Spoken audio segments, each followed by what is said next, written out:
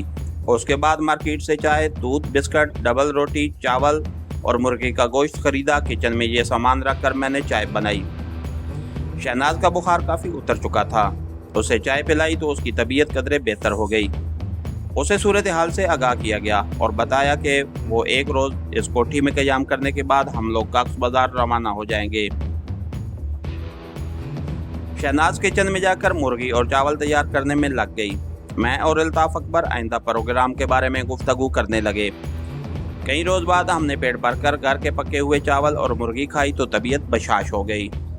شہناز کو ہم نے آرام کرنے کا مشورہ دیا اور خود برآمدے کے بغلی کمرے میں جا کر بیٹھ گئے۔ یہاں ایک ٹوٹی پھوٹی کرسیوں کے سوا کچھ بھی نہ تھا۔ میں نے الطاف کو بتایا کہ یہاں ممتاز حسین خان صاحب عیش و آرام کی زندگی بسر کر رہے تھے۔ خدا جانے ان کا کیا انجام ہوا ہوگا۔ ہم نے کھڑکی کا پردہ تھوڑا سا ایک طرف کر دیا تھا، یوں ہم باہر بھی نگاہ رکھے ہوئے تھے۔ ہماری جیپ کوٹھی کے پورچ میں ایک طرف سائے میں کھڑی تھی اور باہر سے اس پر نگاہ نہیں پڑ سکتی تھی۔ تھوڑی دیر کے لیے ہم بھی سو گئے۔ 4 بجے جاگے تو دیکھا کہ شہناز کچن میں چائے بنا رہی تھی۔ اس کی طبیعت پوری طرح بحال ہو چکی تھی۔ شام کو بازار جا کر اس کے لیے میں کپڑوں کا ایک اور مردانہ جوڑا اور چپل خرید لایا۔ رات کو بھی اس نے کھانا پکایا۔ ہم نے موم بتی جلا رکھی تھی۔ رات 9 بجے شہناز کو سلا دیا۔ الطاف اکبر برآمدے والے کمرے میں سو گیا اور میں باہر برآمدے میں پہرا دینے لگا۔ میری گھڑی رات کے 11:15 بجا رہی تھی۔ میں برآمدے میں ستون کے پاس سیڑھیوں پر بیٹھا تھا۔ اسٹین گن میرے پاس ہی پڑی تھی۔ کسی وقت نیند کا جھونکا سا آ جاتا مگر میں ہر بار نیند کے اس حملے کو پسپا کر دیتا۔ اچانک میری چھٹی حس نے خطرے کی گھنٹی بجا دی۔ میں چوکس ہو کر اپنی جگہ سے اٹھ ہی رہا تھا کہ کوئی بارش ہے میرے اوپر آ کر گری۔ اس سے پہلے کہ میں سنبھلتا ایک آدمی نے میری گردن میں بازو کا شکنجا ڈال دیا اور اس کے دوسرے ہاتھ میں پکڑے ہوئے چاقو کی نوک میری کمر میں چبھنے لگی۔ تمہارے ساتھ اندر اور کون ہے؟ لہجہ پنجابی فوجیوں جیسا تھا۔ یہاں اگرچہ اندھیرا تھا مگر ستاروں کی دھیمی دھیمی روشنی بھی تھی۔ میں نے حملہ آور کا بازو دیکھا۔ وہ میری طرح شوخ ہرے رنگ کی بھارتی فوجی وردی میں تھا۔ میں نے کہا میرے ساتھ اندر ایک فوجی جوان ہے مگر تم انڈین فوجی ہو، ہم بھی انڈین فوجی ہیں۔ اتنے میں دوسرے آدمی کے قدموں کی آواز سنائی دی۔ وہ میرے سامنے آ کھڑا ہوا۔ اس نے میری اسٹین گن اٹھا لی اور میرے کمر سے لٹکا ہوا پستول بھی نکال لیا۔ وہ ایک قد آور جوان تھا۔ اس کی وردی بھی انڈین فوج کی تھی۔ میں نے سوچا کہ شاید یہ بھی ہماری طرح پاکستانی فوج کے جوان ہیں جو بھارتی فوج کی وردی میں اس جہنم سے نکلنے کی کوشش میں مصروف ہیں۔